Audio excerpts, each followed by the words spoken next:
Estamos de volta com o programa Educação em Movimento, que discute hoje uma questão muito séria: a violência nas salas de aula, a violência na escola. Então, o Whindersson, nós falávamos, não é, de como a escola antes, ela resolvia seus conflitos, não é, Luiz? Isso. E agora ela chama a polícia. O que aconteceu?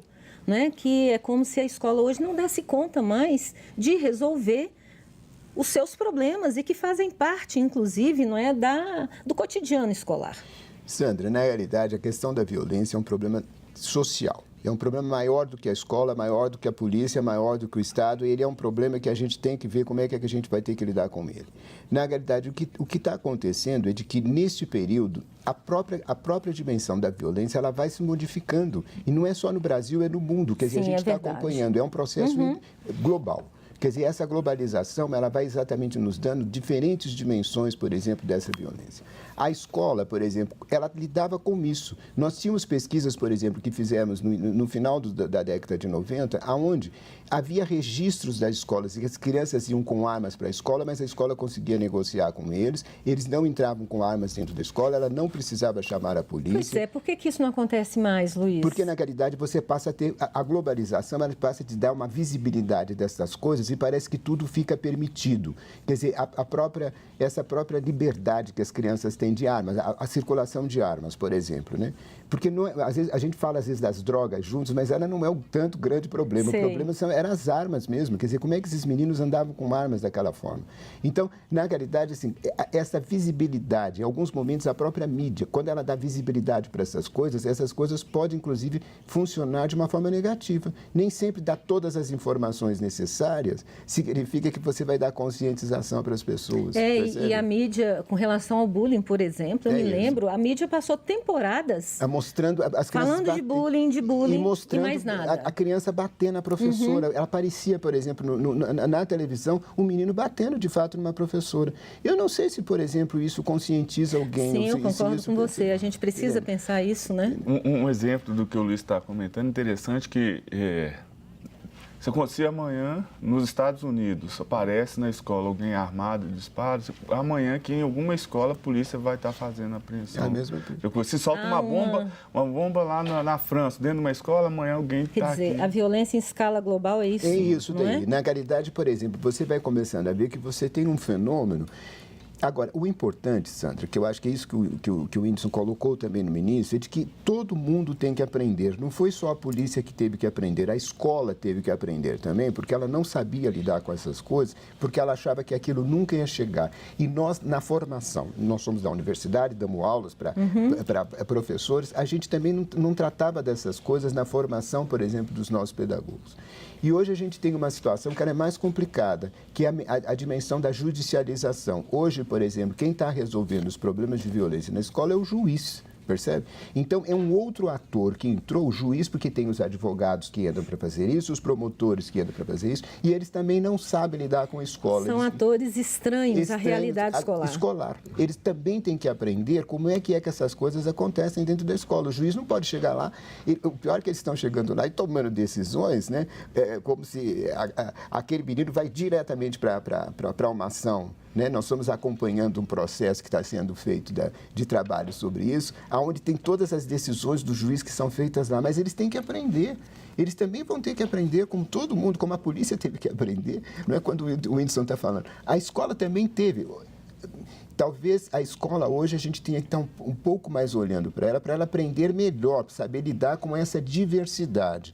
Porque a polícia teve que aprender essa diversidade, porque a diversidade está aí fora. Agora, a escola, será que ela também não vai ter que precisar? O que significa ter tantos diferentes na escola? Como é que a gente lida com isso?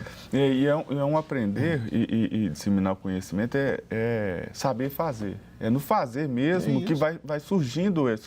Quando você conversa com esses policiais, eles te dão praticamente a cartilha do como que eles, em tese, conseguiram sobreviver nesse ambiente. Porque é o tal da missão cumprida, né? Quando é que é? Quando um adolescente, seja uma criança ou adolescente, chega para o policial e externa sua confiança nele. Fala as coisas que às vezes não fala, às vezes com o pai, com a mãe. Então, ele percebe que ele conseguiu desenvolver a sua imagem, que é dali, ser um protagonista de direito. Aí a gente volta àquela questão da referência familiar, né? Quando um menino na escola, né, ele busca na figura do policial, não é? Esta referência de autoridade, inclusive, eu acho que isso é muito significativo, não é? E a escola tem que aprender a lidar também com isso, não é, Luiz? Tem. Agora, Sandra, na realidade, nós estamos tratando de um tema que ele é explosivo, né? Então, por exemplo, ele não mexe só com essa racionalidade que nós imaginamos que está... Quer dizer, quando você vê uma criança ser morta dentro da escola com um tiro que vai entrar para lá, quer dizer, e você vê aquela mãe chorando na frente da televisão, então não adianta a gente vir com a nossa racionalidade técnica para querer explicar algumas coisas, porque isso, de uma certa forma, vai tocar. Então, tem uma dimensão, essa dimensão da escuta, do aprendizado, que não é só a técnica, não é só a gente ter um manual para estar fazendo isso, mas como é que a gente vai ter que dar conta dessas coisas com sofrimento. Ele está presente e tem algumas coisas que a gente vai ter que começar a fazer com que os nossos professores tenham essa escuta, a escuta do sofrimento. A gente está sempre voltando nos debates sobre a escola, sobre currículo, enfim, sobre aprendizagens. A gente chega sempre nisso, né? Assim, nesse ponto. O professor e a formação do professor. Isso significa que toda a nossa formação precisa ser repensada diante, não é, dessa realidade que se apresenta tão complexa. É isso. Então. É isso. Bom, uma coisa eu acho que a gente está colocando aqui. A escuta é uma coisa importante. Todos nós estamos colocando, por exemplo, isso. Agora, que tipo de escuta a gente precisa ter? E eu, cada vez mais, me impressiona, por exemplo, algumas leituras que a gente tem feito da juventude, porque é evidente que nós temos que pegar a vida, né? Quer dizer, a gente não pode só ficar falando na violência e na morte, mas aquilo, quando você tem, por exemplo, experiências vida, né? Que vai mostrando que eles estão investindo na vida, a gente tem que estar mostrando isso daí. Mas eu estou achando que nós estamos precisando ter uma escuta desse sofrimento. E eu não sei se, por exemplo, eu fico muito entusiasmado com esse atual contato que os jovens estão tendo com essas redes, né? Porque cada vez mais essa solidão, alguns momentos eu vejo angústia. Eu vejo, por exemplo, o momento desses jovens estar pedindo socorro e pai nem escola, nem as autoridades não estão vendo. Você está entendendo? Não sei se essa transformação que nós estamos só tem felicidade dentro dela.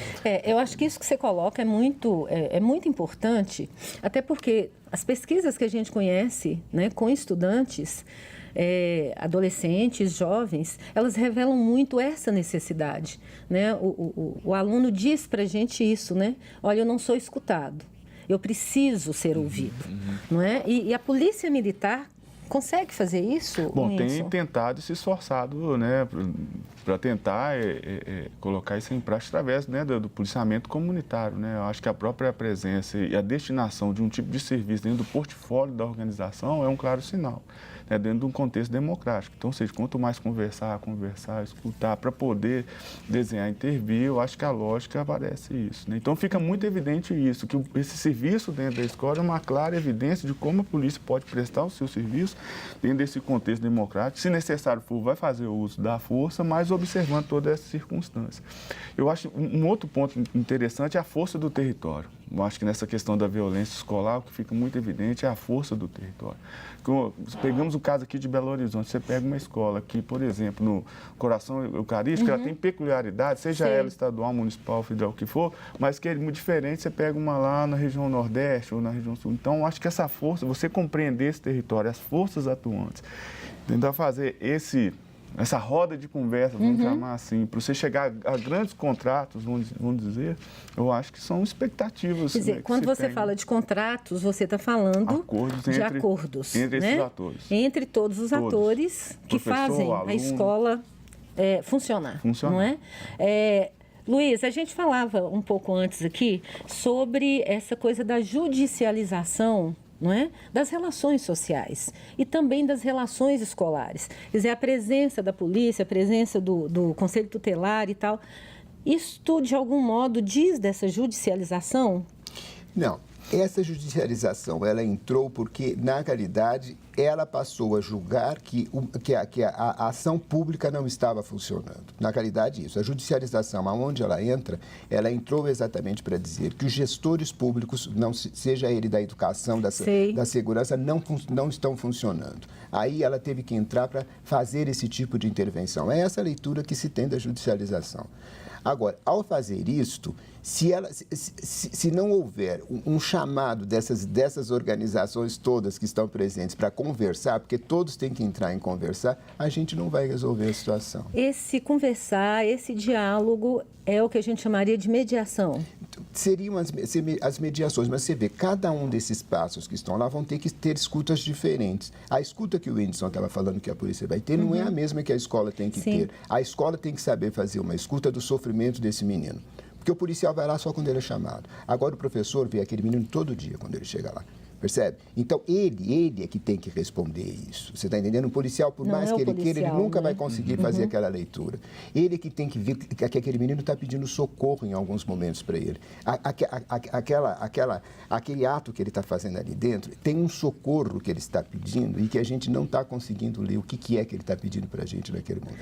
Tá certo. Olha só, vocês trazem uma dimensão aí, não é, dessa escuta do sofrimento e que a gente vê pouco, eu diria assim, não é? Quando se fala de violência na escola. É algo que a gente precisa realmente aprofundar e explorar mais.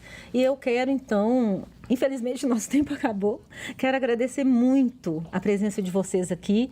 O programa de hoje fica por aqui. E se você quiser enviar sugestões de temas e comentários, basta entrar em contato pelo endereço de e-mail educaçãoemmovimento@tvhorizonte.com.br, sem tio e sem acento.